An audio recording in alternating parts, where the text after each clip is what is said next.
10 जून को 15 राज्यों के 57 राज्यसभा सीटों के लिए चुनाव होने हैं।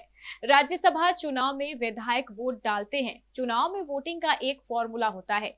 क्या होता है वो फॉर्मूला और जीतने पर क्या क्या मिलती है सुविधाएं, जाने इस रिपोर्ट में।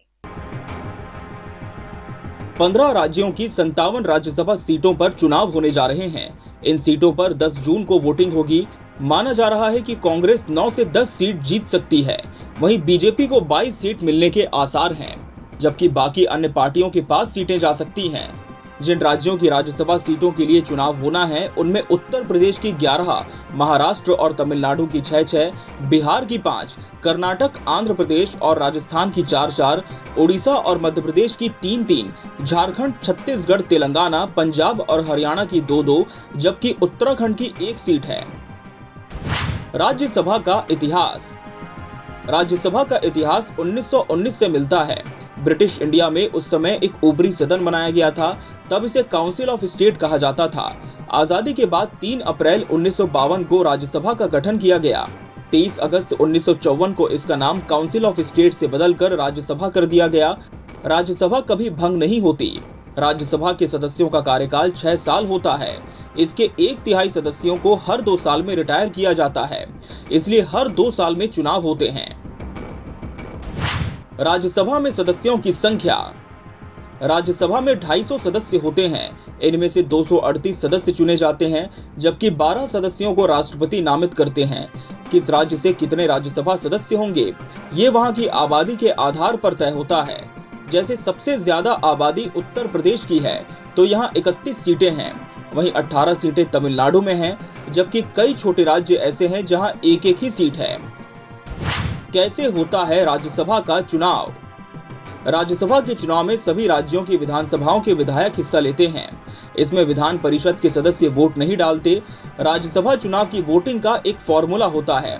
फॉर्मूला ये है कि किसी राज्य में कितनी राज्यसभा सीटें खाली हैं, उसमें 1 जोड़ा जाता है, फिर उसे कुल विधानसभा सीटों की संख्या से भाग दिया जाता है। इससे जो संख्या आती है उसमें फिर 1 जोड़ दिया जाता है। इसे ऐसे समझिए जैसे अभी उत्तर प्रदेश में 11 राज्यसभा सीटों के लिए वोटिंग होनी है। इसमें 1 जोड़ा तो हो गया 12। यूपी में विधानसभा सीटों की संख्या 403 है। अब 12 को 403 से भाग दिया जाए तो संख्या आई 33.583333, जिसको 33 माना जाएगा। अब 33 में 1 को जोड़ा तो आया 34, यानी राज्यसभा की 1 सीट जीतने के लिए 34 वोटों की जरूरत होगी। राज्यसभा चुनाव में विधायक सभी सीटों के लिए वोट नहीं करते हैं। एक विधायक एक ही बार वोट दे सकता है। विधायक प्राथमिकता के आधार पर वोट देते हैं। उनको बताना होता है कि उनकी पहली पसंद कौन है और दूसरी कौन। पहली पसंद के वोट जिसे मिलेंगे उसे जीता माना जाता है। अब जैसे यूपी में 11 सीटों पर चुनाव होने हैं। यूपी में बीजेपी और उसके सहयोगी दलों के 273 विधायक हैं, यानी बीजेपी 8 सीट जीत सकती है। वहीं सपा और आरएलडी के पास 125 सीट है, तो बाकी की 3 सीटें इनके पास जा सकती हैं। राज्यसभा सदस्यों की सैलरी और सुविधाएं। राज्यसभा के सदस्यों की 1 महीने की सैलरी 1 लाख रुपए होती है। इसके अलावा अगर सदस्य अपने आवास से ही ड्यूटी कर रहे हैं तो हर दिन 2000 रुपए का भत्ता भी मिलता है। राज्यसभा से जुड़े काम के लिए सदस्य यात्रा कर रहे हैं तो उसका खर्चा भी नहीं लगता। सदस्य हवाई या रेलवे के अलावा किसी भी माध्यम से यात्रा करते हैं तो उसका खर्च सरकार देती है। हर सदस्य को एक फ्री पास भी मिलता है, जिसके जरिए वो किसी भी ट्रेन में किसी भी वक्त मुफ्त में यात्रा कर सकते हैं। इस पास पर सदस्य के अलावा और कोई यात्रा नहीं कर सकता।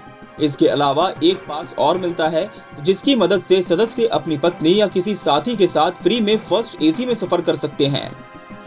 राज्यसभा सदस्य को निर्वाचन क्षेत्र का भत्ता भी मिलता है। इसके अलावा राज्यसभा सांसद को आवास, बिजली, पानी, टेलीफोन और मेडिकल सुविधा भी मिलती है। रिटायर होने के बाद राज्यसभा सांसद को हर महीने 25,000 रुपए पेंशन मिलती है। अगर कोई 5 साल से ज्यादा समय से सदस्य है तो हर साल के हिसाब से 2000 रुपए पेंशन में और जुड़ जाते हैं। यानी अगर कोई 10 साल सदस्य है तो उसे हर महीने 35,000 रुपए की पेंशन मिलेगी। ये पेंशन हर 5 साल में बढ़ती है। अगली बार 1 अप्रैल 2023 को पेंशन बढ़ेगी। कौन बन सकता है राज्यसभा सदस्य? राज्यसभा का सदस्य बनने के लिए भारत का नागरिक होना जरूरी है। उसकी उम्र 30 साल से ज्यादा होनी चाहिए। ये जरूरी नहीं है कि वो जिस राज्य से राज्यसभा का सदस्य निर्वाचित हो वहीं का रहने वाला हो। Bureau report, KBC news.